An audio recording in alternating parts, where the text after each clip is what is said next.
In the past 2 weeks, I've worked with the high school principal, Mrs. Soto, in order to more effectively communicate with high school students. In the monthly newsletter the high school sends out, I have a section where I can update students on what's happening at board meetings so that they can be aware of any important information that they normally miss. Students are also able to watch my student report this way and have information on how they can reach out to me.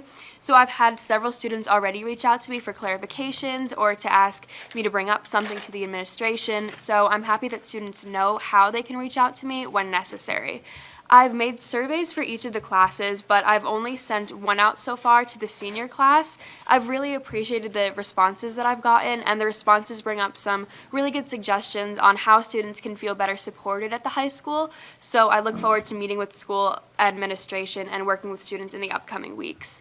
A few of my fellow seniors helped guide parents during Parents' Night at the high school a few weeks ago, which went extremely well, and very few parents got completely lost.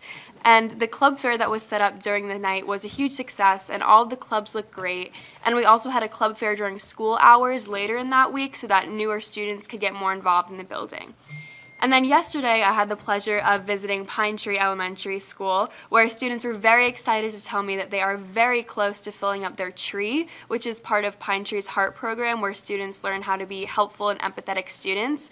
Because of all the amazing work that they've been doing in their classrooms, they're almost ready to win a prize of all-school extra recess. And so the elementary schoolers were also excited to tell me about their writings, their upcoming book fair, holiday boutique, and their orchestra and band concerts.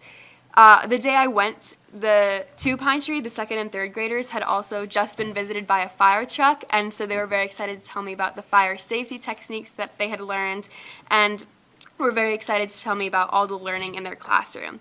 Pine Tree is the only school that I've visited since the last meeting, but I plan to visit Sapphire Elementary School in 2 weeks, and I'm going to start reaching out to the principals of the schools I haven't visited yet so that next meeting I can provide more of a district-wide student perspective.